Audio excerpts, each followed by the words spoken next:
What's up, people? It's your boy Humble Dad. Welcome back to another edition of Humble Dad Podcast. Got a great one for you today. Why? Because I said so. Listen, this is a topic that I didn't see coming until I had a conversation with one of the panelists, and we'll let you see who that is as we continue the topic of conversation. One of the things that's important to me is to make sure that we as parents do the best job possible to raise productive citizens. All right, so I'm going to introduce you to the panelists this evening, and we're going to start with none other than Mr. King Rio. What's up, Mr. King Rio? What's happening, Doc? I'm good, man. I'm going to ask you the question. Hopefully everybody in the back get it because, people don't like to repeat themselves, and I'm one of them people. All right. All right. So the question of the day is, how would you rate yourself today? How would you rate your day today? 1 through 10, and you cannot use number 7. Cannot use 7. Yeah. I'm gonna have to give it a 6. Oh, okay. Okay. Explain why a 6. So I would rate it below average. I think that today I put out many fires. I've troubleshooted. I've survived. I woke up. Ultimately, I had everything that I needed. So thank God for that. But I think it lacked any level of spontaneity. It lacked time taken to just like take it all in, so to speak, or to pause and kind of just, I don't know, I guess you kind of need those periods in your day to where you can just be left to your own thoughts. To me, the day got away from me before I had an opportunity to do that. You know what I mean? I appreciate your honesty. Yeah. So I guess I haven't really had an opportunity to fully experience all that it had to offer. So you go mute. All right, here we go. Hey, welcome to the stage, Miss Shay McKnuckles. What's going on? What's going on, HD? I'm good. I'm really good. Today's a good day for me. So you heard the question? I did. All So right. I would say I would rate my day a 9, and not just because I accomplished everything on my to-do list, but I think I truly rate my days based on how well I was able to parent. And if it's a good parenting day, I consider that a great day. And so I showed up, I did my thing today as a mom, and so I'm giving myself a 9. We met every deadline. We're finishing up homework, and yeah, today was good. That's what's up. Okay. That's what's up. I appreciate that answer. All right. And last but not least, Mr. Blake Courtney. How you doing today, sir? I'm good. How y'all doing? Doing well. Doing well. You got the question? Yeah, repeat it one more time. So no, you don't have the question. I got the question. What was the day? How would you rate your day? How you rate your day But, today? Yeah. Honestly. Oh, go ahead. Anything but a 7. Yeah. Okay. Yeah, honestly, I say a 9. And mainly because it doesn't always start. In business, I should say, it doesn't always start off like you would, like you want it to start off. Anything go left, and I'm sure, we all know that. But, things start turning around, you get phone calls that you weren't expecting, but they were the good ones, it turns your day around a little bit, So I say overall a 9. Parenting, about the same. That's a bet. I would go with my day was I would give it a 8 if I just look at it real quick. There were some things I didn't get accomplished. However, I was very productive at work, but I had to do a lot of driving. And so I don't really like to do a lot of driving. I did like probably over hour and a half of driving. So it kind of took me out of being able to complete some of the things that I needed to. And I like what Shay said as it relates to parenting. I would say that it was probably a 6. I mean, I grade myself pretty hard when it comes to parenting. There were some things that I had to discipline a lot. right? And so because I had to discipline a lot, it takes a lot of time and effort, right? So I rate my parenting as a 6, today. Hopefully, and then so they give me something to aim for. And then we got my homie that's always on time and never late. My dude, Dwayne Jones in the building. What's up, Dwayne? We can't hear you, bro. Yeah, you wasn't on mute, but I don't know what it is. Hey, we're gonna come back to you. Hey, you check in with us. All right. So the question is gonna be how would you rate your day to day? 1 through 10, and you can't use 7, and you gotta tell us why. Okay. So when you get that ready, let me know. So to the panel. First question is, what does failure look like to you as a parent? What does failure look like to you as a parent? Shay, why you laughing? I wasn't expecting that. I'm like, I have a idea, but basically, I would say when I don't embody the things that I'm trying to teach my child, because sometimes you want what's best for them, and the best way for them to learn is to be that example. But we fail sometimes, right? So and we do the complete opposite of what we're asking them to do and say. So I think that's my response when I don't say as I do as I say, or whatever. Okay. Who you gonna call on? Who's going next, Shay? Dwayne, is your sound working? Sound check microphone 2 1 2. It's ready to go. Already. What does failure look like to you as a parent? Well, for me, failure looks like not recognizing where your children needs your facilitation. For example, if you realize that uh, your child has a propensity of wanting to play with electric sockets, and you don't do anything to protect them from that, such as they sell these little clips that you could just push in there. Like, there's things that you could do whenever you realize that they just aren't capable to understand or to limit themselves from something. So you got to put a buffer up around them. So I think the failure is not recognizing early on where those buffers need to be set. Going with short answers today. Okay. Playing it safe. I got you. Who's going next, Dwayne? Let's go with King Rio. Just top of mind, I think failure as a parent looks like being absent in important moments, missing opportunities to teach, missing opportunities to correct, not taking the time to get to know your children as individuals and understand their characteristics and personalities. I think that these are things that we have to be intentional about. And when we're not intentional about those things, I think we're failing.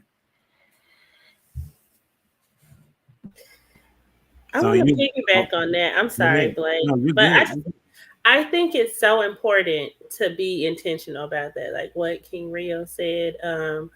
Like, I know my son, like his learning style in and outside of the classroom, what he likes, what his dislikes are. And sometimes he's like, "Are you psychic?" And I'm like, "No, I truly study you. Like, I know you." And so you have to be intentional to foster and nourish some of those characteristics. And then also be mindful, like, if he's in a situation that isn't ideal, like, you truly know your kid in spite of what they say. And I think when you aren't intentional, like King Rio said, you consider that you failed as a parent. I had like an aha moment, and I was like, okay, God, I finally realized why you made me a mom. I'm like, I'm 10 years in and I'm just realizing this, but it's because I am so intentional when it comes to him, and I make sure that his needs are met all the way around.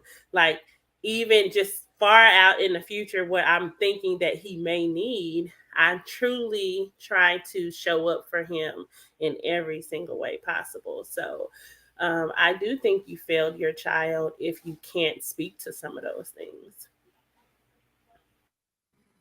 I see you. What's up, Blake? What's your take on the question? Man, I'm gonna be perfectly honest. I agree with everything that you all said. Especially on, when you are, I don't want to say vetting our children, but when we're bringing our children up and we're looking to see what their characteristics are. Excuse me. I don't know about y'all, but for me personally, I take that and I say, I correlate that to my walk with God. So whatever I see them not necessarily failing in, but whatever I see them falling behind on something, I got to take myself, not necessarily put myself in their shoes, but I got to be able to say, before I jump on them, okay, God, well, you got to show me, because every time our kids do something, that's God showing us, okay, well, this same area right here is where I need you to get it tighter. You know what I'm saying?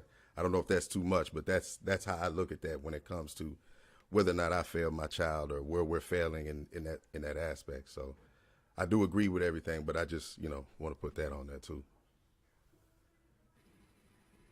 That's what's up. That's the first question. Anybody got something else to add to that?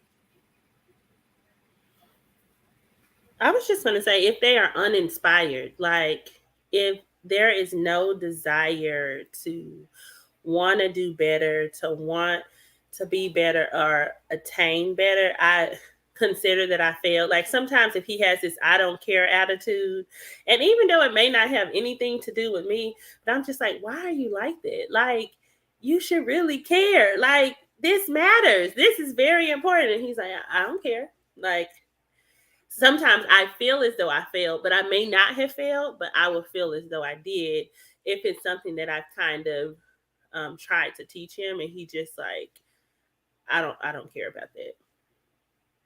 Have y'all ever asked your kids how you're doing as a parent? And if so, tell me about that. I did, and I learned that from a young gentleman. He actually does this podcast. I'm not sure if y'all ever tuned in. Humble Dad, but yeah, he schooled me on that one. And I was like, "Word? You asked your kids that? Okay." So I was like, "All right, let me put that in my bag." Truthfully, though, it took me months in order to actually get there. So it's like one of those things where it takes courage, and um, it takes humility to actually ask your children how you're doing, because at the end of the day, um, you should care. And we've mentioned this before in a prior podcast where old school was, hey, just there's a place for the child, and then there's the adults. So I look at it from the standpoint, like if you want to create and foster healthy relationships, you have to be able to be open to feedback, and opening yourself up for feedback is a good way to analyze how you're doing, and then be open to be better. So asking them how you're doing as a parent is a great way for them to give you feedback on how you could do better, serve them as a parent. So I like it. I think I find myself asking my son how he's doing out of concern, and put that in the context. He's very much a talkative all day, talk your ears off. And I'm typically, outside of this podcast, we're a very quiet guy, right? So he's usually doing most of the talking. And when he's quiet, I almost instinctually want to find out, is everything okay here? You know what I mean? How are you doing? What's going on? You know what I mean? Is everything all right? Because although we're different in that way, I don't want to change him. I know he's doing well when he's talking. You know what I mean? Because I know that's his nature. You know what I mean? And I know this is a characteristic of who he is. So if I see him out of that element, I'm automatically, is everything okay? You know what I mean? So I think that's when I do it most.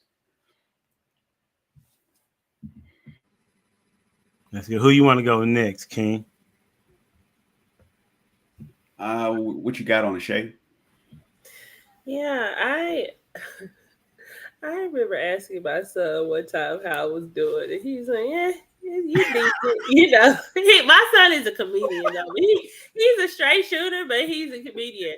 And I was like, "What do you mean decent?" You know? So he's like, "Mom, sometimes you just want things done too quickly. Like it's like I'm gonna get to it, but I just got my own way of doing it, you know?" And so when he told me that, I was like, okay, you know, I took a step back and I had to respect that, right? Like he does have his own way of doing it, and he really just want to try it his own way. And so, with him being a young man, when he told me that, I always think about that when I respond to him in certain situations where I think he should move fast. I'm like, I'm taking my deep breaths. I'm like, okay, don't say nothing. Let me just see. And eventually he does get to it in his own little way. He just has his own little spin on everything, you know, on the some of the things that I asked him to do. But I remember him asking when I asked him that, he was like, "Oh, you're decent, you know." And I was like, "What? Like, I'm a great mother, you know, like give me Well, my obviously not. clearly." Um, I'm like, give me my props. But we have those conversations a lot because we have what we call car conversations where it's our after school conversations that we have, and we just talk about different things that may come up throughout the day. And so that's his safe space in a sense. So, yeah, he's asked me, and he'll tell the truth if it's, you know, if I'm decent or if I'm doing great. That's what's up. Go ahead, King. I was just gonna say, I can almost relate to him, Shay. I was like that as an adolescent. I think I'm still like that today. I kind of take my time and make my way. You know what I mean? And part of where I struggle, with people is when they take that as non-action and kind of just jump in and start doing. And I'm like, I said I'll do it, yeah, but I'm going to do it the way that I do it. You know what I mean? And so it can lead to conflict, and it can annoy somebody that has this kind of personality. You know what I mean? So I absolutely can connect with what he's talking about. It's so annoying. I'm like, dude, are you gonna get to it? Like, it almost blows a fuse. So now I just try to breathe. I'm like, just breathe before I spaz out. Like, just breathe. That's what's up. Hey, the question currently, Shan, is what has there been a time? How did we say it? What can somebody refresh the question? Like I just forgot the question. I asked the question. Does anybody remember? Yeah, where you ask your kids for feedback or ask them how you're doing. Yes. Have you ever did that, Shan? Ask your kids how you doing as a parent? Mm, no, I can't say that I have, but my children are pretty vocal, just in Right. general. Mhm. Uh, you said facts, so they're pretty vocal. Um, Sometimes it can be pretty rough. Like, so I was gonna talk to you, but I already know how. And so you just have to, yeah. They It's just kind because of they they're mom is really from upfront. Houston. That has nothing to do with it. I think I'm pretty vocal about how I feel. So it just has, taught them how to be vocal. Sometimes we do sit down and have like family meetings and things like that, and where we have a chance to talk. And sometimes if I feel like something is going on, I'll pull them in to have private conversations where I open up the floor for them to be open and honest about anything and how they feel about, what's going on. And just a reminder constantly to them, regardless of how they may feel about my actions, um, letting them know like I'm human and I make mistakes and I'm not going to be perfect, by no means necessary. And you're not going to be perfect when you become a parent And every day is a learning opportunity for me. Just as it's a learning opportunity for you. We're going to face things. Y'all are turning into teenagers. And so we have not hit certain bumps in the road. So I'm not going to know how to handle that with you all. I do that in the classroom, but it's different when it's your own flesh and blood. So, you just have to be patient with one another. Yeah. So on you, Blake. I can you hear me? I was having an issue with this mic here. Y'all can hear We me? got you. Yeah, we got you. Okay. Yeah, I agree with that. I asked my oldest son, how I'm doing, as far as parenting. He's getting ready to graduate. He's at that stage where he's like, it's, just dad. You know what I mean? I'm cool with that because, that's the level that me and him, communicate. When it does come time to, get really in depth in something, he's not afraid to, daddy, this is what I'm feeling, such and such. So he doesn't have to give me his opinion on everything I ask him, but, so like you said, that's his character. I know that now, so it doesn't offend me. 6 or 7, how am I doing? Am I good, Dad? You're all right. That's how my other ones talk. But so we're at a different stage now. But as far as man, I lost my train of thought. What was the last part of that question you asked? It's really just that. Have you ever Okay. asked them? Yeah, And what did they say? And if you haven't asked them, why haven't you? yeah, That's yeah. really- I've asked them. So That's good. The reason why I asked when I initially did is because I just felt like I wasn't doing well, and what better people to ask than the people that you're servicing, so to speak, right? Or that you're stewarding. And it's something that I used to do when I was a teacher all the time. I would always ask for feedback from my students because I wanted to be the greatest teacher on the planet, and I'm pretty close to it. I'm definitely in the top 10 for sure. Okay, on the planet, right? And I would get feedback from my students, and then I would implement what it is that they said, and so they would see that I was serious about what the input that they gave me. When I did it for my kids, I asked 1 through 10. They gave me a 6, basically. If y'all don't know Joshua, he's a people pleaser at times, and so he gave me like an 8, 9 at the time, and they was like. That's my other kids was like, why really? Okay. All right. And so, but anyways, so when I started the podcast and I started interviewing dads and getting things from them is when I started implementing what the dad said. And 2 months later, I asked my kids how I was doing, and they gave me a 10. Right. So I asked these. So it's important, as Dwayne said, like you're gonna have to be vulnerable to want to know what your kid has to say. You also need to create that space for them to speak freely if you're wanting a legitimate response, as well as wanting to be better, right? This stuff, right? So we're gonna segue into this next topic. Okay, we getting there. Okay. I was looking up accountability and coming across some quotes that I saw to try to get the thumbnail right. And the one that I came by was, but before we get there, let's introduce Shan. Could you let the people know what your score is for today, 1 through 10, and you can't use 7? And why is your score 1 through 10? Why is your score what it is?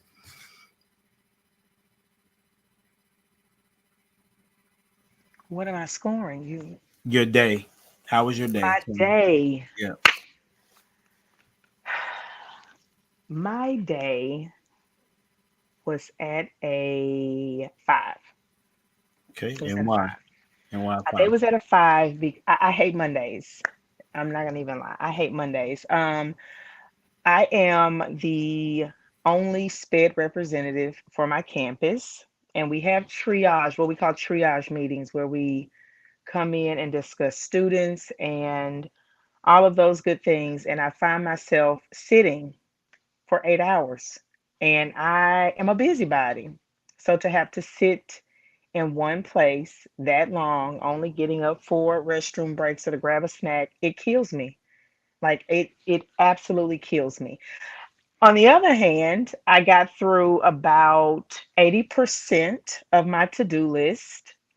So that was good, but the sitting absolutely drives me crazy. And I don't get to talk with people and interact and laugh. And I'm very much into talking with people when I'm around them. So for me to just sit at a computer and yes, of course, get my work done. But it's a rough day for me. So Well, I appreciate you being here with your rough day. yes, I'm back sitting again. That's okay. Well, this is definitely voluntary sitting. So, This is true. This is very true. all right. So, moving on to a quote that I came across. I'll read it and I'll have it across the screen as well. You either make yourself accountable or you will be made accountable by your circumstances. You either make yourself accountable or you will be made accountable by your circumstances. When you hear that, what are your thoughts? And we'll roll with Dwayne. And after Dwayne, you decide who goes next. Man, I've been in many situations where that's been the case, and I say it's been within the last 5 years where it's coming home. So your little jokey joke at the beginning, as for actually it was a lie, you know, always on time. Lie, okay. You're better off the last 3 weeks whenever he's late. Yeah, okay.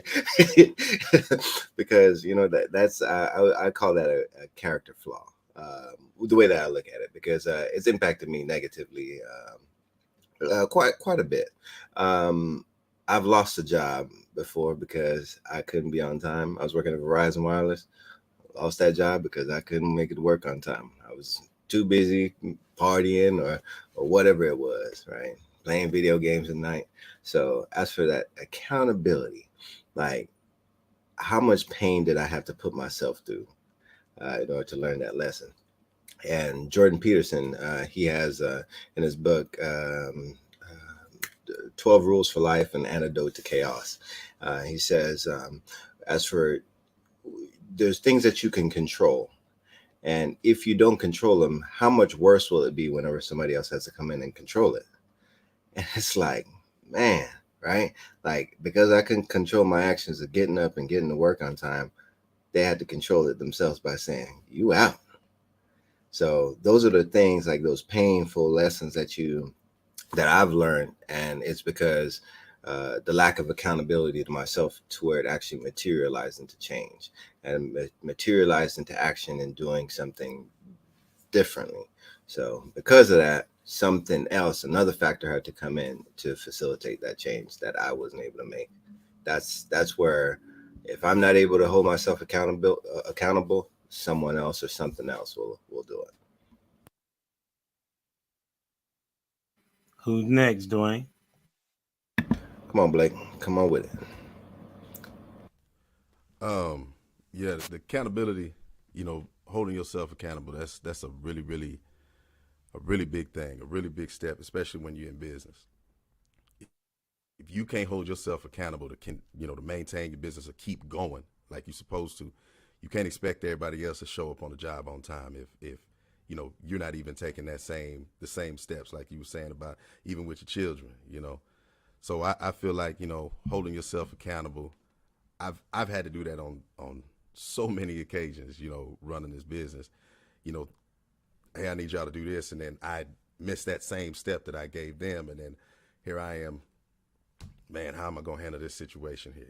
So, it holding yourself accountable. I mean, I think that's number one as far as the key components of being human, being alive. So hold yourself accountable. That's what's up. I appreciate your take. Hey, who's next, Blake? Let's go with King. All right. Did you say, who did you say? King. Yeah, King. Okay. Yeah, I think one of the first things that come to mind for me is comfortability or complacency. Things tend to shift sometimes at unexpected times or even at expected times, and we fail to move, so to speak. And change happens and we're either caught off guard or caught in bad position, so to speak, there's really no one else to hold accountable besides ourselves for lack of preparation, or sometimes just getting just a little bit too okay with things feeling okay, and I think that even when we talk about parenting, you have to have so much foresight, about where things can go and how you need to be prepared even for the unexpected, because you have these other beings, so to speak, who are dependent upon you to make sure that things are okay at all times, and a lot that a lot of pressures and work can come with that. So I think balance is good too. Because sometimes we will miss opportunities to kind of just enjoy the moment, but we got to make sure at the same time that we are doing everything that we can to be prepared, and that we're flexible and that we can pivot and that we can tap into resource and various things of that nature. So, man, leadership at the end of the day, I think, is what it is. And when we fail at that, man, it's really nobody else to look at besides the person in the mirror. Is that what Michael Jackson was talking about when I he was talking about man in the mirror? I think it was Mike. Yeah, Mike said it first. Dwayne. All right, who you got next, King? Shan, what you got? I think one thing that I thought about when you guys were all talking is, regardless if we choose to get there by just holding ourselves accountable or we take a hard lesson, the goal is still there. The end goal is still there. We still have to reach it. So you can take the easy route, which is holding yourself accountable, making sure you're meeting deadlines, meeting those small tasks, meeting those small goals that you've put into place. Or you can take the rocky road. You can climb that mountain. But at the end of the day, you still have to get there. So I tell my students all the time, um, and teachers, they come to me and say, Miss Glenn, so and so is doing this in class, so and so did this, and this is what happened. I said, well, he chose the hard lesson today. So we're going to let those natural consequences be good and be in effect for this kiddo on today. Well, what do you want me to do? Nothing. He will learn based on his actions. At this point, a hard lesson is what this child needs. A natural consequence is what this child needs. And I'm going to keep my hands off of it. So you tried to do the conversations with them. You tried to send home notices and talk to their parents. Those things didn't work. Those pieces of accountability weren't what they needed in this time. And unfortunately, for some of us, and for some things that we go through, we have to take the hard lesson. We have to take the natural consequences. It helps to build us. It helps to toughen us. It helps to make us who we are, to get us and propel us to the next level. So even if we hold ourselves accountable or we choose to, reach accountability by our circumstances, all of those things work together to help prove who we are, to help us become who we're supposed to be. And so I think that's an important thing to keep in mind. And guess what? We saved the best for last. Come on, Miss Shay. Come on in this room. Come Thank on in you, this room. man. Oh my gosh. Come on in this room. Go ahead.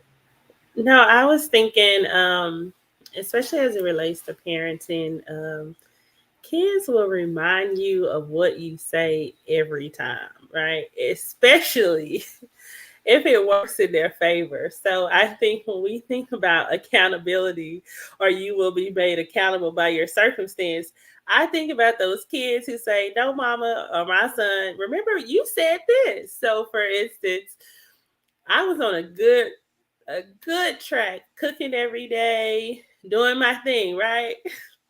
And I was talking to a friend and she was like, well, do you cook? I was like, oh yeah, I cook every day. So then here it goes. One day I don't cook, and then Vinny's, and I wasn't even talking to him to begin with, right? He's like, I thought you said you cook every day. So now that's the anytime I don't cook, he's like, I thought you said you cook every day. I'm like, okay, well, I haven't been cooking lately because we just got out of basketball practice, blah, blah, blah. So I think that, so now when he asked me that, I'm like, you're right, I did say that, but I haven't due to this, right? So I think if you don't take that accountability, then you will be held accountable when the situation arises.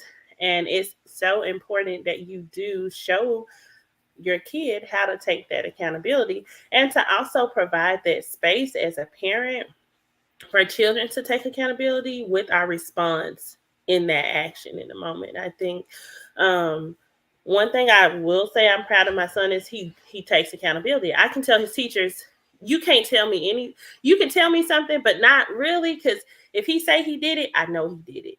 If he say he didn't do it, I know he didn't do it. So, and most teachers would come back and forth with me and say, well, you just believe in your son. No, I truly teach my son to be accountable, and he does a very good job of being accountable consistently. Like good, bad, ugly, he's going to take it, right? So, so I think you do have to provide that space for that, for them to be accountable. And I think that's why I said too, that was one of the reasons why I would consider that I have failed as a parent if I didn't embody the things that I'm teaching him in that moment, because then I wasn't accountable or I didn't live up to the same things that I'm trying to teach him, which at the foundation of it is to be accountable. So you telling me a teacher told you your son did something and you're like, and he says no, and then you say, oh yeah, I'm riding with my son? Yeah, is that what I'm hearing? I am that parent, and this is why, because I know my son. Like at least right now, and this is what I tell him. I know him right now. Now, once he becomes a teenager, I heard they changed it to a totally different kid, and I may not know him then, right? But right now, he does a very good job of doing it. For instance, he got suspended last week because he called a girl a B word, right? Okay. The principal asked him, did you say that? He's like, yeah, I said it. That's it. He not gonna give no extra. He's gonna take accountability. He talking about he in the background doing this, but he's gonna take accountability and say he said it, good, bad, or ugly. That's just the type of kid he is, and I appreciate him for that. And so the principal was like, oh, okay. The principal was ready to really dig all into it, and he was like, oh, well, you did say he was truthful. So if he says that he did not say it or he did not do it, he didn't. Because he just like, that's just how he is. He's just always been like that. He likes to do his own thing. And so when he does something, he the first one to be like, oh yeah, I did it. And it's like, why did you do that? Then you can go into the why to try to help him out. But pretty much he's pretty accountable. So if a teacher comes to me after something that they said that he did and he told me he didn't do it, yeah, I'm that parent. Okay. That's interesting, because I've had these conversations with parents that said, I know my kid and they ain't do this, right? And so this is what I told the parent. I said, I have no reason to lie to you. There's no reason for me to lie, on your kid, because I have other people that I'm trying to take care of, and it would take time out of my day to try to make up a lie about your kid. That's me though. You know what I'm saying? But I don't think it even is making up a lie. For instance, one time, I picked him up from school, right? And a teacher comes to my car and she's like, yeah, he said the F-bomb. And he's like, I did not say that. And then I was like, well, did you hear him say it? And she was like, yeah. And then first she said no. And then she said, yeah. And then I said, okay, well, who did he say it to? And he brought the little girl over. I said, well, she brought the little girl over. And I asked the little girl, I said, well, did he say the F-bomb? She was like, no, the kids thought he said that, but he really said freak you. So in that instance, the teacher said she heard him say that. all the kids who didn't even know the conversation that I was having with the teacher, I said, hey, come over here. What did he say? He said, freak you. And he was adamant. He was like, I didn't say that. I didn't say that. I didn't say that. And his teacher was like, well, I keep asking him why did he say that? He keeps saying he didn't say that. He gonna stand 10 toes down on if he didn't say something or if he didn't do anything, which that's what we taught him to do. You don't give in to the pressures of if somebody is forcing you to say something that you didn't do or say. So he's like, he's really frustrated because he's like, he didn't say that because he didn't say it. I got you. So I'm that parent. I'm that parent. I just hope that, that's good that y'all have that particular type of relationship that he holds himself accountable. That's good. I wonder when the light will be different, and hopefully he continues that and it don't be different. Right. Yeah, that's why I said when they hit puberty, he's 10 right now, right? So when they hit puberty, I hear kids become a totally different kid. So it may not be the fact, right? Yeah. But as of right now, yeah, I'm that parent. That's a bet. Yeah. Go ahead, King. So, one of the things that's coming to mind for me is, and it's, I guess it's more pertaining to Dwayne's point. Dwayne, I have also had issues with lateness, right? Some would say, I've had a lot of issues with lateness, and I wonder, right, if we are honest about this specific flaw, is that a part of being accountable? I can say I was thinking about this earlier today. I had a meeting. I needed to be somewhere, right? And somebody asked me whether or not I had time to help them with something. And I said yes, right? In reality, I did not.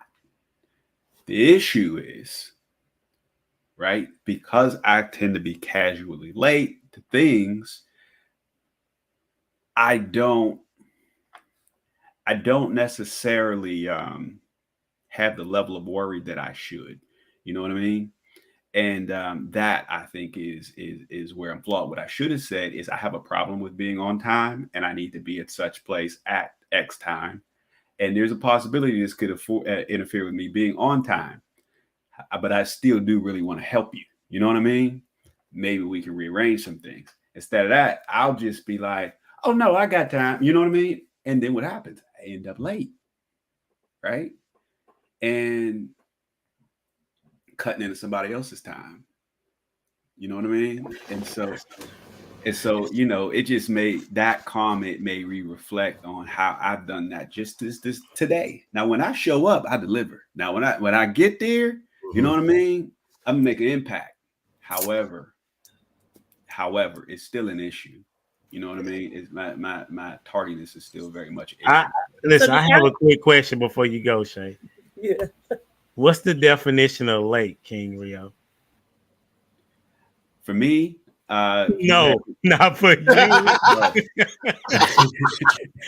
Not for you. The definition of late, but the definition of I'm late, looking it up right now. The definition of late is showing up after the agreed upon time, and I think that, and not just arriving, like it's pulling into the parking lot, but actually meeting with the individuals that you were supposed to meet at the agreed upon time. You're late at that. Now, what is your definition? My definition of late is if we're in between that 3 to, I'm supposed to be there at 2:00 and it's 2:03, 2:04, and I'm pulling into the parking lot. In my mind, there's a grace period automatically understood. The grace period will be the death of us, boy, I tell you. That's why I say in my mind, because I don't think it's in anybody else's mind. You know what I mean? But we create these things, right? And so, being accountable, I definitely have an issue in that area. So I felt that when you said about Verizon, you know what I mean? I think as well, it's like in the corporate environment, we learning all these things, microaggression, internal bias, and all this other stuff. So I'm like, all right, I'll buy in. and even on this topic of accountability, it's like I see it from the standpoint of internal bias. Like we are more favorable towards ourselves and the people within our circle than we are to other people, the others, whoever the others are. So we look at, like, even whenever it comes to time, I then wonder, would we feel the same? Like, would we feel the same if somebody is late whenever we set an appointment? So I then look at it from that standpoint. Then it then can turn around. If I'm salty, right, whenever somebody else is late, like I got a problem. Like if I'm the one late and then I'm finally on time, the 1 out of 100, and I'm salty about it, oh man, I got a huge problem. We talked about this at X-Ray Hypocrisy. So it's like I have to look at it from that standpoint as well. And the same thing with our kids. Like I can't, hold them overly accountable for something, and then the next thing I'm doing it. Like I have a thing about chewing with your mouth open, right? Or with food. I'm sorry, chewing with food in your mouth. Or I'm sorry, talking with food in your mouth. So we're at the table and they'll talk. Somebody will talk. I'm like, automatically, I can't hear the word, so I'm paying close attention to the word. And if you have something in your mouth, I can't hear it as clearly, and I'll notice. But whenever I do it, and my 6-year-old is like, "Daddy, you're talking with food in your mouth," I'm like, "You're right, baby. You're right, baby." And it's like one of those things where it's like the things that we're most stringent about, the turnaround is somebody's going to then use that same thing on you as well. And that's Matthew 7. Judge not, lest ye be judged. For the same measure that you judge will be used to judge against you. And that's the ultimate form of accountability. And that's what in Matthew 7, that's the same chapter about hypocrisy as well. So it's a big circle and it goes around. And then I'm sorry, I have to share this as well. The parable of the debtor. So if we look at it from the standpoint of grace and mercy, right? Like the same thing with biases. Like we then extend a certain level of grace and mercy to ourselves rather than other people, rather than our children, our wife, or spouse. So I look at it from that standpoint as well. We are forgiven, but yet we're about to hem somebody else up for offending us in whatever way it is. That's exactly what dude did, right? He was like, he had got forgiven his debt, but then he finna try to collect everything from everybody else. Absolutely. Yep. King, go ahead. What you gonna say? So I'm gonna tell you something. There are certain places where I am on time, and that typically has to do with places where they expose me for being late. You know what I mean? Taking my kid to school is one of those places, right? Not first off, he's very enthusiastic about school. So when he's late due to me, I have to hold myself accountable to him. That's one thing. So I try to make sure he's there on time. Not only that, when they're late, his school does this thing where they email the parents about being tardy. So now it's not like I could just keep it to myself. Now his mother knows that we were late. You know what I'm saying? And now, and so now it's a thing. You know what I mean? So I go out my way to make sure that he isn't tardy. Listen, listen, all the way around. That is a fact. Hey, that happened, bro. Like to me too. Put my 4-year-old is she's 15 minutes away, and we gotta get on time. And they for real, like they at 7:50, whether you in line or not, they putting the signs up, right? And listen, you're gonna have to try to get to that door before the principal finish getting into that door to be kind of late, bro. And at this school, they call you. They call you and let you know that your kid was like, hold on, I know. Like, I'm the one that made them late. Like, you know what I'm saying? How the preschooler don't. And then you got to go to the front office, sign them in, and your kid got to get a late pass. So my daughter, she's like, Daddy, are we late? Yep. I don't want to be late. I'm like, my 4-year-old. Yep. And then I get home and I get, Naya was late today? How'd you know? That was between me and her in the school.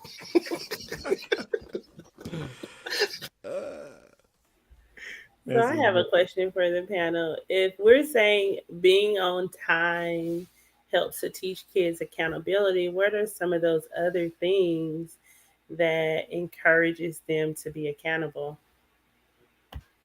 Oh, I'll go in. I like. I think what King Rio was getting at too is acknowledging it and being honest about it, and then making active steps to change and to do better. So like as same thing with me. Like my oldest, she takes after her mama. Boy, her and the clock. Like she looking at that clock. She looking at me, looking at the clock because she knows me, right? But then I know her. So in it, it's like there's a difference between whenever it's like a situation where it's just like with like you, and that you could be more lenient with self than where it includes other people and where other people then will be impacted. And because you know that, you actively then try to make a change. And that's all I won't say all. That's one of the main things that I look for in my children, to whenever we talk about something and we talk about the ownership and trying to change or do things differently. It's looking for those gradual steps. I'll take gradual steps. I'll take those baby steps, right? I was my 4-year-old, he has a whining problem, and I try to get him, hey, you got to do some breathing, you got to do something. And one time recently, we're going at it, and in the middle of it, like he stopped and he started breathing, taking his breath, and I was like, after I had to go and talk to his mom. I'm like, man, he impressed me, because like that's the first time I've seen him actively do it. And it's like in those things, I had to give him his kudos, celebrate about it, because it's like, that's it. That's it right there. And if you're able to recognize and make those little small changes, just like, the people who collect those pennies, right? And then they collect pennies. The next thing, they got that big old water jug, and then they're able to deposit. And that's a huge deposit off of something small. Once that small changes accumulates, and it becomes big. And that's habits. That's how I look at it. I just ain't having broke mine yet. I'm working on it. I think we can be accountable for anything that we decide to make, I guess in my household, a goal. Um, when the kids were a little bit younger, I encouraged them to read more. And so that meant that I had to pick up a book. And so a piece of that accountability was to have open times in the house when we read. Um, we picked up audiobooks. So instead of listening to the radio in the car, we would listen to audiobooks in the car. So it's just anything that you decide you want to make a goal, you have to take those, like Dwayne said, active steps, those small steps, to show them like this is what we're doing. And then to hold yourself accountable so that they also see you as the example and they can do things. We've worked on things in the house, as far as meals. My second oldest, we had a scare with pre-diabetes at 13, I mean at 12. And so we had to, as a household, become accountable for the things that we were eating. So that meant me first, not going to the store and buying all the sweets and things of that nature, implementing more exercise in the house. They had to see me do it. Their father, they had to see him do it in the household. And then that happened 2 years ago, and we still have the kids. Okay, this week we ate bad, mom. Next week we got to do better. We need to include some more vegetables in that. We have to do this, we have to do that. Everybody is a little bit more conscious about what they put on plates. It may not be every day, but you can definitely notice the change because of the small things that we did in those moments of accountability that we had based on whatever goals we set for our house. And we try to do goal setting annually. So we're coming into a new year, we'll set goals for the new year.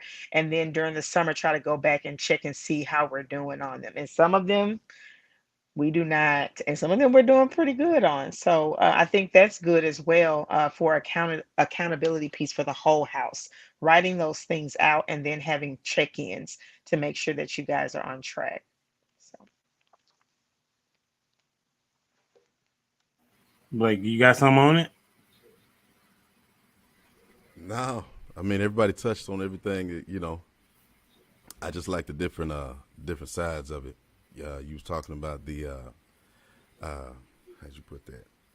Setting the goals, you know, and being accountable for the goals and all of that. So I think that's a big thing as well. But I completely agree. I don't have anything else to say on it. That's a bet. I'm gonna go with this next. I'm gonna go to the next topic. Oh man. Okay. Let's see. Somebody said Nick Cannon is gladly support. Nick Cannon is glad to support Why Second Wife. Okay. All right. Interesting. All right. So here's another statement that I came across. Accountability separates the wishers in life from the action takers that care enough about their future to account for their daily actions. Accountability separates the wishers in life from the action takers that care enough about their future to account for their daily actions. We're going to go with you first, Blake. When you're ready, give your thoughts on what comes to mind when you see that. I couldn't get it off mute. All right. Hold on one second. So the question again is, accountability separates the wishers in life from the action takers that care enough about the future.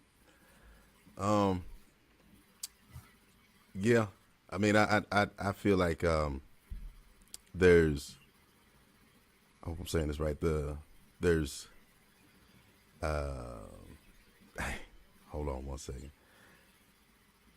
There's so I say, for instance, like whenever I get ready to start something, I'm accountable for that idea, you know, an idea that I have, and I just go for it, you know. I know a lot of people that are wishers, you know, and they are accountable, but won't take the steps to do those things. Is that making any sense? You know, so I look at it like, you know, I'm a wisher, you know, but I'm accountable for the things that I wish for. You know, I'm a doer, action taker, you know, so I feel like, you know, my day to day can't just be, you know, up in the air, just whatever, you know. There's certain goals that we're going towards, so we got to make sure that every day is centered around those goals. I believe that's what I'm trying to say. I'm hoping that came off the right way. For sure. Hey, anyone can go on this one. Man, I got a lot on my chest on this one. This has been a grievance for me this week, boy. Oh my goodness! Remember last week I was making mention like I had that little project I had to do for 2 days, and Yeah. house remodeling thing. My goodness. So my wife's a planner. I'm not a planner, and this is where it comes into I'm about action, right? And action is like, all right, it's go time. So we set aside 2 days, Thursday and Friday. Thursday and Friday, I know there's gonna be some action. We gonna get some stuff done. Tuesday comes around, she's like, hey, why don't we have the stuff? I'm like, have the stuff? Baby, we gotta do this on Friday. So she's sitting there planning, and I'm like, action is Thursday and Friday. So this question right here perturbs me a little bit because Well, just to let you know, it's not a question. It is it's a statement. it's a statement. Oh, okay. Yeah, and you just Okay. have to. No, well, in it though, like I take a question from it because like Okay. there's wishers and action takers. So I'm now wondering what the difference is because there are a difference in how people approach things. So in our marriage class, that's one of the things it talks about how people look at time differently. Like certain people are able to plan their days out in certain increments. Some people say 15-minute increments. That would drive me crazy, absolutely crazy to be able to do that. But some people do it, and kudos to them. Some people plan. I'm not a planner, but then within it, like as I'm trying to figure this stuff out, I'm trying to figure out how to then find a balance between the two, because what my wife is trying to then teach me or show me is that there's benefits in planning, right? And then I'm also then saying, well, there's also benefits with going with the flow. So as for trying to then manage and then balance those things, because hey, once Thursday come, whatever we can knock out on Thursday and Friday, let's take care of it. And she's like, well, we should have these things, and I think it could complement each other. But it's like that was one of those things where it's like, hey, I'm not really much of a wisher. I'm about action, but I don't plan as well as I should. And I can say that I wish I planned better, but that's not my primary, I guess. Just like being on time. It's not my primary, but it takes active steps in order to get there. So same thing with planning. It's not something that comes easy to me. Doing, that's what comes easy to me. So I digress. How do you do without knowing what you're supposed to be doing? That's a great question. So in order to be held accountable, like I understand that you have the action, right? Let's take trash day, for instance. All right. The action is to take the trash out. But what trash are you grabbing without a plan? Are you just gonna get it in the kitchen? Are you gonna check the bathrooms? Are you checking the bedrooms? Like you need to have some sense of direction in what you're doing so that you can get it done, right? So you have to have somewhat of a plan. Even if you say that you are a kind of like a just a free thinker, flexible, you just kind of go at it. When you finally get into action, you still have to have a process on how you get something done. So you have a plan, Dwayne, but your plan just comes into effect the day of, as opposed to the pre-planning. But that can also waste your time. Hey. Uh, so time is money. How do you want to use your time? Effectively or and efficiently? Or you just want to meander around until you figure it out? That's on you. So I would say you probably need to be a little bit more accountable for your time and more efficient. I mean, the Bible does talk about being good stewards of your time, but I know you don't be talking about the Bible much, Dwayne. I won't. And not only that, they don't make time like they used to. Yeah, Yeah, them 24 hours just stopped Yeah, working in yeah, a yeah, day. they different. Yeah. Inflation, I got time too. I saw you come out mute, King. What you about to say? I thought meandering was a great word, by the way, because it just made me think about how much I must be meandering. You know, That's so, awesome. I mean, this is a very accountable conversation. I'm just throw that out there. I tell you, one of the things that I've been doing lately is I've been trying to have conversations with people who are running their business better than I'm running mine, and being intentional about that. So primary thing that I do is real estate. I also do some photography, but being able to sell myself, market my skills, you know what I mean, is a big part of that, and creating experiences with people that make them want to work with me is a big part of that. So I happen to be talking with the owner and trainer of my gym, because I go there too, and we ended up defining something that I would be able to service. Well, several things that I'd be able to service them for as well. And what he ends up doing, now that he kind of knows where I'm headed and what my goals are and how I'll be able to be an asset to them as well, as one of my clients, is, hey, what do you have planned this week? Right. And when do you think that you'll be able to come here? You know what I mean? And work this in. And it requires me to create this schedule that I really don't have naturally, so that I can keep my word about when I'm going to show up, so to speak, because that's how this person operates. Right. And so in order for me to be effective and to add value and to kind of, so to speak, be worthy of their business, you know what I mean? I need to be able to provide that. I could be here on this day, on this time, on a regular basis, and actually show up when I said that I was going to be there. You know what I mean? Um, and so that's something that has challenged me. And I find that this person who's running their gym exceptionally well does exactly that. Always early. First one, it seems like first person to get up in the morning, period. You know what I mean? And really, really attacks the day with an energy that most people would be groggy at that time of morning. You know what I mean? So there's just a difference, right? And then there's a different type of engagement, that takes place. I was advised by this person and also some other business affiliates that I tend to come in the room with a very serious spirit, so I start taking account of that. Okay, well, it's one thing where people need me to be on schedule, and then there's another thing where people, you need me to kind of come in, with an approachable spirit that may not necessarily be as natural to me.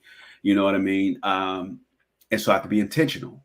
And then you start to think, okay, well, if I'm hearing some of these things from more than, one or two people, maybe I am the problem that's getting in the way of this level of success that I want to achieve. You know what I mean? And so I think we have to almost, instead of running from that and shying away from that, we got to run to it. You know what I mean? Because if we don't change ourselves and hold ourselves accountable, for what might be getting in the way from of where we want to be, then I think we're going to be in the same spot. So yeah, man, I've been trying to lean in on that. No, I agree with that. I think as a business owner too, whether you're accountable by force or by ownership, it causes you to take some type of action, and that action or inability will determine how far you can go.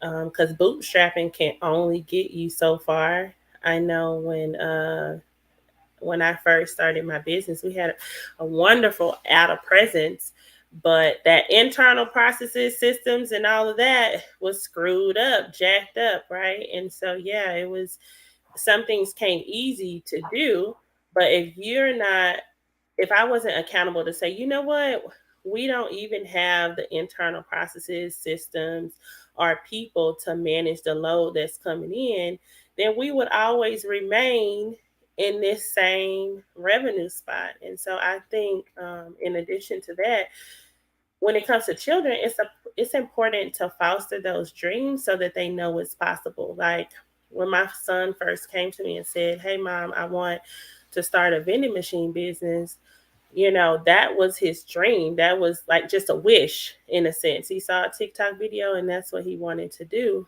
But when I said, okay, well, this is what we'll need to do, create a website, do all of these things, we established some goals. And then he got his first school board contract where he led that meeting, right?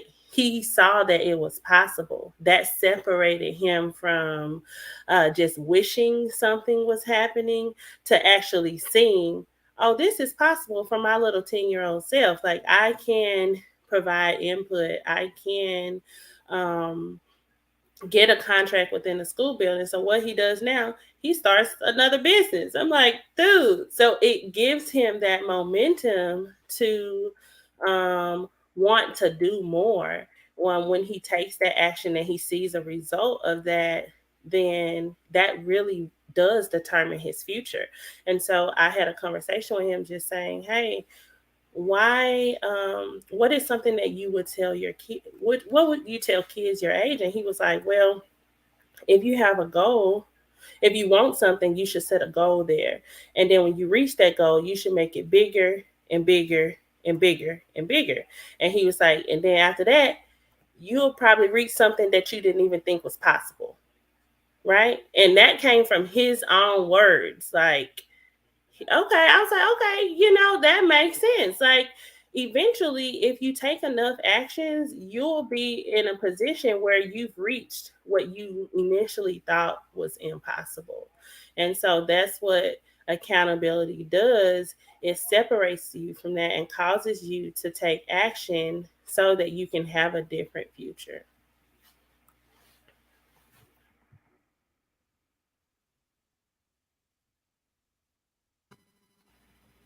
Y'all just gonna be quiet? Is that what we doing? Okay. Man, I'm pondering on how I meander. Uh,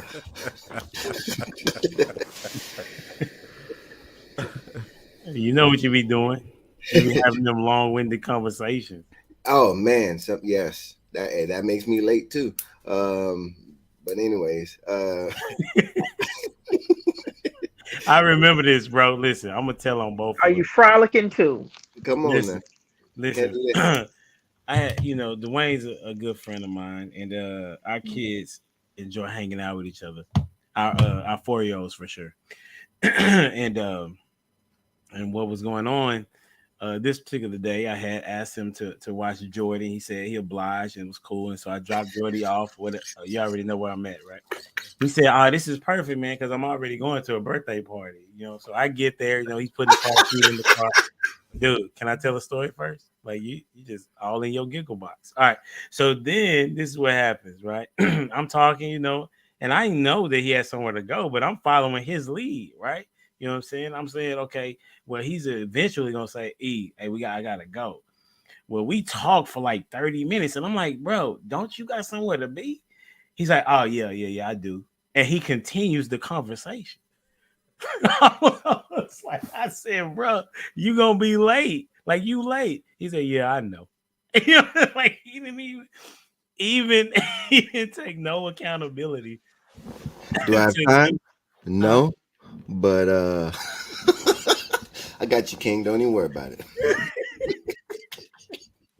So I'm just saying, bro, like this you're a work in progress, man. But it's cool because I know for me, I'll be for me, I know that like sometimes there's been points that I was supposed to do something and I made excuses not to do it. Case in point, laundry. I know y'all don't have that issue. You know what I'm saying? Like I be like, I want to do laundry, but I know I gotta fold. Right. So it's like, how long can I put this off until the time being for me to do it? Because I be on my kids about washing and folding. Hey, but let somebody try to tell me to wash and fold. I'm like, listen, man, that's not why I was put. I wasn't put here for that, right? That should be how I feel Clothes about it. just be sitting there. Wrinkled. At times, But shout out to Hamper. I could just put it in this hamper, Hey, and it's $15 a box. You know what I'm saying? A little bag, and they come pick it up, and they'll wash and fold it for me. You know what I'm saying? And that ain't and they didn't even charge me. You know what I'm saying? There ain't no sponsorship on that, but I'm just saying for I those that are use lazy Hamper like too. I'm with you. yeah. those that are lazy like me, don't want to fold and don't want to wash, Hamper is a very good resource. So that's me holding myself accountable. Well, holding my kids accountable, but not holding myself accountable. All right. So we're gonna get to the last topic of the evening. Okay. And the question of the evening is okay. Well, y'all can answer this at a different time, but this is what Jacob said. He said, my wife and I had this discussion today. Do you think men have the luxury of getting out of certain household chores and why? This statement reminded me of this topic. If y'all get a chance, y'all could probably answer that in the chat or something like that. Because I want to get y'all out of here. The last question is, where is it? Okay, yes. When have you had to hold yourself accountable in front of your children or your child? When have you had to hold yourself accountable in front of your children or your child? And the person that's going to go first is the person that made this question possible. You know who you are, and then you choose who goes after you. Well, you can choose who goes after you. All right. So it's me. So last week was an interesting week. Of course, I told y'all, I'll share with y'all that my son this is his first time he was ever suspended for one day for calling a girl a B word. And so I was like, dang. But he said, Ma, I really, I told her to leave me alone. I told her to get out my face and all of that. And I guess he had it and he was just like, be, move, whatever. So of course the school calls me and tells me to pick him up. And so I pick him up And so we're having a conversation just to, understand the nature of the situation. I scheduled him a visit with his therapist. So maybe before he even wanted to talk to me about it or anything he didn't want to talk, maybe he wanted to just, chat it up with his therapist. They had a good meeting. And so this is after that meeting, this is something that he shared with his therapist that he also shared with me when I was like, so where did you get that from? Like we don't use that type of language in our household. And so he referred to something that was traumatic that happened to him years ago, right? He said, well, I remember one time when I was little and you and daddy had an argument and he called you that. And I was like, dang, that was like, wow, right in your face, right? Like, what can you say to that? Nothing, right? You have to be accountable for it. And so I called his dad and I said, hey, this is what he's saying, this is where he got it from. And the exact situation, I remember, he remembered it, right? So it was a traumatic experience that remained in his unconscious. And whether we agree with why he did it in the present, we have to take accountability of what we did in the past, regardless if how our relationship is now. Because his father was like, well, we don't even talk like that now. Like, we've shared plenty of occurrences where, we teach him how we're supposed to communicate, etc. And it's been years of that. And I'm like, but we still can't negate his experience. This is something that he remembers, right? And so it's something that we need to acknowledge and address because obviously it's been sitting in his subconscious for this long. And so, his dad was at first he was taken aback and he was kind of offended. And he said, you know what? No, we're all going to get on the phone together. I'm apologize to you. I'm apologize to him and just reiterate, that's why we changed the dynamic of how we co-parent. That's how we got to this point. Like, hey, we can't do that. That is disrespectful. I shouldn't have done that. That is hurtful. So he was even accountable in that conversation. And, we all had a 3-way parenting call to where we talked to our son, just like, hey, we did that. And that is not okay. It's even no excuses for us as parents to talk to each other in that manner, which is why we realized that it was hurting you. And we decided to change how we communicate and navigate our relationship, which is why you don't see that right now. And so that was a big, wow for both of us. But we had to be accountable in that moment, have that conversation, and address any of his feelings, his thoughts, and his concerns about that. But I was very proud of my son for even sharing, hey, this is where I got it from. Like, not saying it's an excuse, but it did happen, So that was a big one. Appreciate you for sharing. Who you got going next? You're on mute. Blake, I put mute too far. Go ahead, Blake. Y'all can hear me? I'm sorry, man. This mic, I don't know what's going on with this. But yeah, I've had to hold myself accountable, with my children. As a father, as a dad, like you said, we say things. Now, this ain't got nothing to do with arguing or nothing like that. But, I deal with business. I deal with drivers, trucks, all of that on a day-to-day basis. One of these days, it may have been a Monday. I don't know. But, I said some real colorful language, And, and my son, Elijah, he absorbs everything. So when you say something to him, he does not forget. He's like an elephant, And I come in the room one day, and he had hit me a little too low, and I didn't even say anything. He's the one that yelled out, "Oh, fuck," and I was just looking like, because I don't ever want to hear my child I can understand some of the words we say, hell, damn, whatever, but he went that far. And I'm sitting there looking at him like the whole house erupted. His brothers fell out, you know, and I'm just looking like, what am I supposed to do with this, you know? So, you know, you got to kind of, you know, and I know we all know that as parents or whatever, but you got to look at that and say, okay, I got to watch, you know, I'm accountable for this little soul right here. He's a representation of me once he steps out this house, you know, so I can't have him repeating what's going on in this house, you know, to that extent, you know what I mean? So I really have to, you know, take a look at it and just say, okay, this is, you know, that's bad misrepresentation, but at the same time, you know, we ain't getting no manual for this, you know what I mean?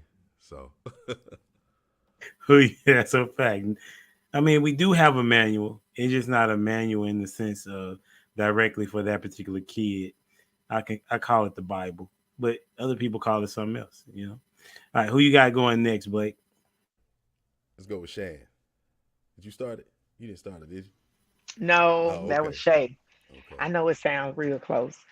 Uh, when you first put this question up, I know you're going to talk about me, but my driving, having kids in the car, I like to speed a little bit. This is this whole conversation. Hey, I didn't think it was. can you answer before you finish?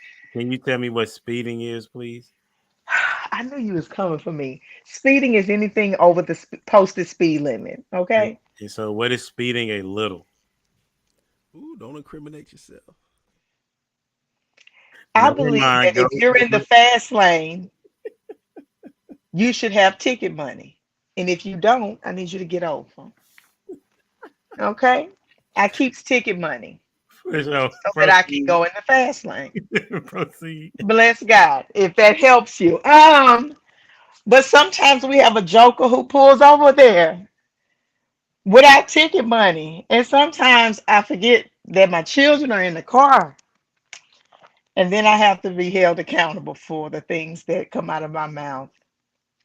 I'm working on it. I'm getting better. I'm so sorry, Shane. Is that when you're running late or whenever you are on time? No, this just My bad. natural driving, you know. I enjoy I'm trying to go race car driving before the year is over with, Dwayne. I really just like I think to you already do that. It just I ain't do a the little I race. want to be in the smaller vehicle Oh, though. Yeah. Yeah. I don't want to have to be worried about tickets. So, yeah. Yeah. what do your children say when they find you speeding? Nothing actually. Nothing. I don't. I think they're so used to that rate of speed that they just everybody's chilling. If we have a good song on, it's on and popping. You know, you gotta have the right music on the speed. You know, So you just don't even be looking at the speedometer no more. Is that what you saying? I do. I'm conscious. I'm conscious of the Yeah. speedometer. Yeah, it's gone up a couple of miles. You know, over the years. I That's why I wanted you to was. explain this little. I was. You know, no Because more if than you gotta have 10. ticket money, it's definitely more than a little. I was comfortable in my early years of driving with no more than 10. Now I'm running about 15. Yeah, about 15. Okay. I got you. Who you going next? Y'all pray for me. Continue to keep on praying for me. King, go for it. I think I gave mine a little prematurely. You know, I've had to uh, hold myself accountable for, like I say, timeliness, school, taekwondo, things like that. Um, I've since improved in those areas. Um, Aside from that, you know, I'm sure there's some things that I haven't recognized yet, but those were the primary things that I, you know, and if I spot it, I essentially try to improve upon it. Um, you know, I think road rage is a natural thing, Shane. I don't think that you know, I think kids kind of just tune it out. I hope, you know what I mean. Is as long as it's not um, every time they get in the car, you know. So you know, I think they have grace. We have to mention that. I think kids have grace and they're very forgiving. Each and every day, they give us another chance, so to speak. You know what I mean, to be better. You know, so I won't be too hard on us. You know, But like I say, the timely thing, and I think if I could do that for my child, I could do it out here in the world too. So, definitely motivated from that standpoint. That's what's up. Before the next person go, who you gonna pick next, King? While they get their thoughts together. Dwayne, you didn't go yet, right? Yeah. So, just to let you know, she's bothered that the other person is not going the correct speed, King Rio. Okay, so you talking about road rage? It'd be different if it was like she's going 15 miles over the speed limit. The other person is actually going the speed limit, and she is upset about them following the law. So it's a level of bullying that's taking place. Wow. Highway bullying. Yeah. That's what it sounds like. And that could be problematic, Shan. Wow. King Rio, with all seriousness. Everybody knows that Straight face. the left lane is for those who drive faster. Faster. See, Shan, Get this over is where it. meandering comes in. And Yeah. Y'all are meandering in the left lane. Yeah. hey, come on in the meandering club. All right. It's on you, Dwayne. We'll work on it. I'm working on it. We are working on it. Yeah. Perfect is a process. All right. So with me, I don't have any shame in my game apologizing to my children whenever I mess up and make a mistake. No shame in my game at all. I'll be the first one. And but then that also comes with people as well, in general, like as a life lesson. Like as for if I'm at fault and hey, I'll own it. And I think the difficulty for me is like, if you ask my wife, is admitting that I'm at fault. But whenever it comes to my kids, it's a lot. I guess it's a lot easier because I'll go back to Daniel. He's the tough-willed one, and it's like one of the things that I can't stand is the whole "I told you so." So I try to stay away from it. Because the way I look at it is, if I have to say "I told you so," it's too late. It's too late. So in that instance, I remember his mom telling him something. Hey, don't get on the bed, get down. And he wasn't listening. And next thing I know, I hear hollering. And he comes running out of the room hollering. He holding his side. And I guess he fell off the bed and hit something. And he was going through it. He was hurt. And I was like, ah. And I started clapping. Look at you now. Like you and then his mom comes out of the room. She's like, he fell trying to get his brother or help his brother down. And I'm like, oh, so it wasn't him you were telling to get down. It was his brother. Oh, man. And it's like, my bad, Danny. My bad, man. Like, I'm sorry, son. Like, I'm going into just consoling mode. My bad. Crow everywhere because I'm having to eat crow and all that jazz. And it's like, man, yeah. So that was like a huge thing because I jumped to conclusion. And my assessment, 99 other times it would have been correct. But that 0.1%, boy, that got me. And in that I had to be like, hey man, I'm sorry. That's my fault. And that was a good old lesson for me because yeah, I feel bad about that because he's over there in it. He's like, oh, ribs jacked up. And I'm like, yep. 10 for jumping off the thing onto the thing. And he's like, 4. You don't act like it. Well, I guess he act like it, but don't act like it. Okay. He falls. I'm worried about the floor. If he hurt the floor, he's hard. But you know what? I'm hard on him because he reminds me so much of myself. Okay. Because he don't listen.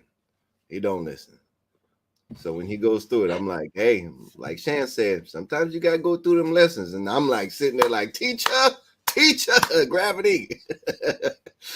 And I was wrong that time. And did you apologize to him for that? Oh yeah, you consoled him. That's what Oh you said. yeah. Oh man, I was like his mama at that time. Well, quickly. That's tough. I'll share with y'all mine in a moment. Shay, what you got? I think Shay, you're the last one, right? Or have you went Blake?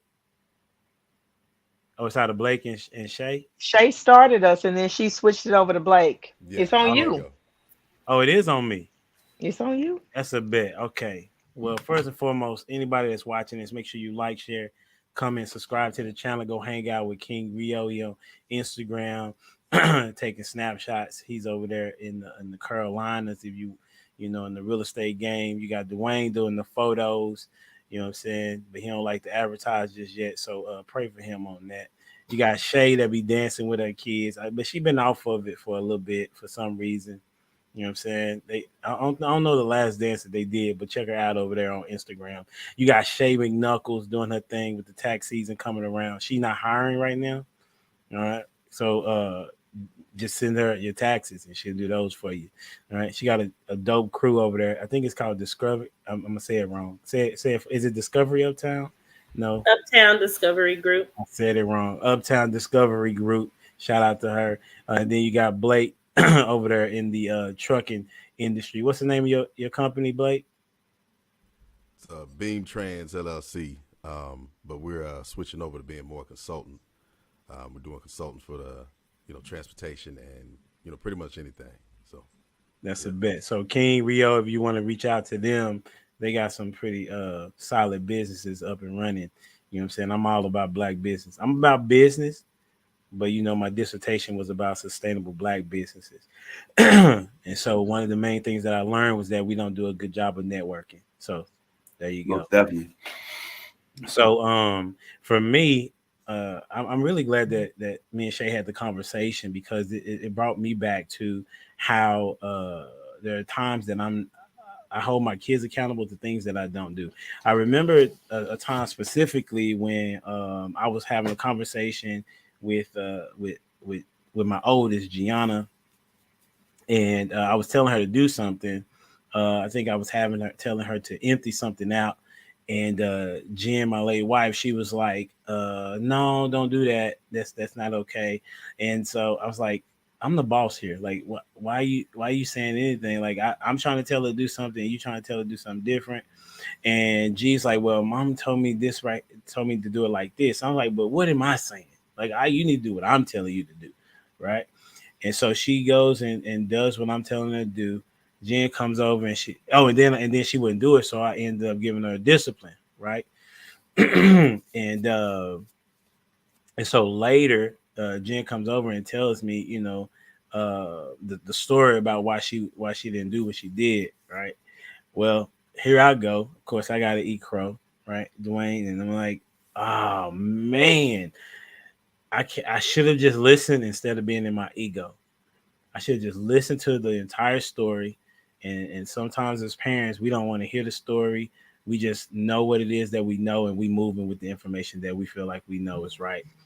And so I had to quickly go in and apologize, but the discipline had already occurred. And so there's no way to take it back. And I just was very remorseful to the point of what I do now. That's why I ask a lot of questions now. It may sound weird to other parents, but I want to make sure that I have the information before I begin a discipline.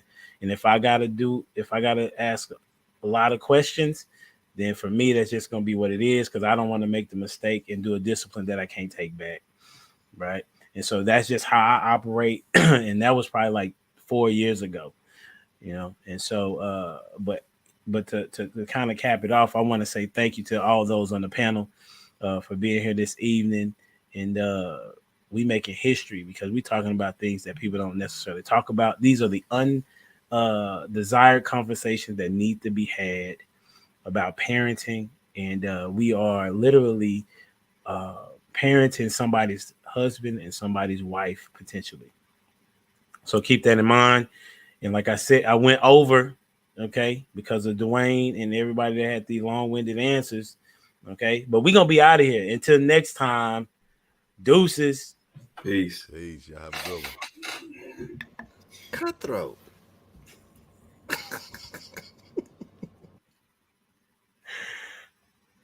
Hey man, this was a good episode, man. Accountability is the name of the game. We always need to be holding ourselves accountable uh, to whatever the goal is. You know, for me, it's to be a great dad, a great father, you know, great husband whenever that time becomes again, uh, and a great person. And what I do is I operate from the standard of the scriptures. I don't always do it well, but that is my goal to operate from a position of listening to the Holy Spirit and how He directs my path. And whatever it is for you, just know that people are watching, and specifically who's watching are your kids, and they are going to learn more from how you carry yourself and do what it is that you do than what it is that you say. So don't forget to go over there on humbledad.life, check out the gear and the things that are going on. Subscribe to the channel, and we'll see you next time. Until next time, we out here. Deuces.